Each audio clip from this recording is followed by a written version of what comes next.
Hi everyone, I hope you're all well. So in news that should surprise no one, Bud Light sales have continued to plummet since the Dylan Mulvaney controversy in April, to the point where at least one production plant has been forced to shut down. According to a report by WRAL News, the drop in Bud Light sales is causing a glass plant in Wilson, North Carolina to shut down the factory mid-July. That is going to cost 400 employees their jobs, which is not the news you want to hear at the best of times, let alone in these trying economic times.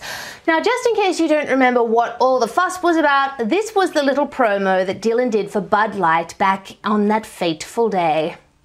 Hi! Impressive carrying skills, right? I got some Bud Lights for us. So, I kept hearing about this thing called March Madness, and I thought we were all just having a hectic month, but it turns out it has something to do with sports. And I'm not sure exactly which sport, but either way, it's a cause to celebrate. This month, I celebrated my day 365 of womanhood, and Bud Light sent me possibly the best gift ever, a can with my face on it. Check out my Instagram story to see how you can enjoy March Madness with Bud Light and maybe win some money too. Love ya! Cheers! Go team! Whatever team you love, I love too. Okay. Love ya. Okay, break a leg. Woo! It was that video, plus this beer can, that sparked a conservative boycott of the beer brand. Apparently, Middle America didn't appreciate their favorite beer partnering with someone who portrayed womanhood in such a condescending, sexist way, while advocating for so-called gender-affirming care for minors.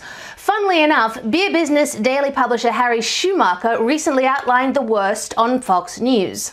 Industry is still surprised that Bud Light's trends haven't improved, and in fact, they just get a little bit worse. In the latest week of data from Nielsen, Bud Light volumes were down 31%.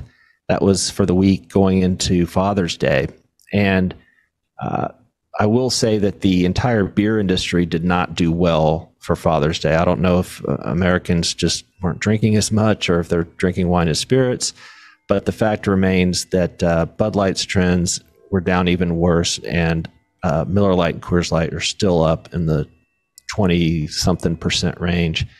And so it's really, the trends have remained almost the same since about mid-May, and it's just, now it's almost like business as usual, because there's a $15 rebate on 15 packs, which in many markets makes it basically free to the consumer. So, giving the beer away, they're increasing the marketing spend. They've come out with a new summer ad. They've come out with a new ad that celebrates their employees throughout the supply chain. So, as you can see, all is not well in Bud Light land, and hasn't been since they sent Dylan Mulvaney that infamous can with Dylan's face on it.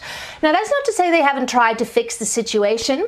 In addition to new advertising, they even wheeled out the CEO of Anheuser-Busch, Brendan Whitworth, on CBS last week to do some damage control. Knowing what you know now, if you could go back, would you send this can to this one person again? There's a big social conversation taking place right now, and big brands are right in the middle of it. And it's not just our industry or Bud Light. It's happening in retail. It's happening in fast food.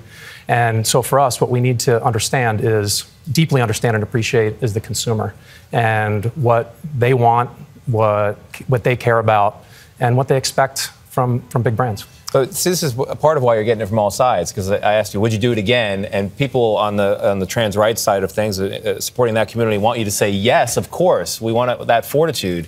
And people on the right would criticize you for saying yes. So where are you on the issue? I mean, was this a mistake? Bud Light has supported LGBTQ since 1998. So that's 25 years. And as we've said from the beginning, we'll continue to support the communities and organizations that we've supported for decades. Mm-hmm. But as we move forward, we want to focus on what we do best, which is brewing great beer for everyone, listening to our consumers, being humble and listening to them, making sure that we do right by our employees, take care and support our partners and ultimately make an impact in the communities that we serve.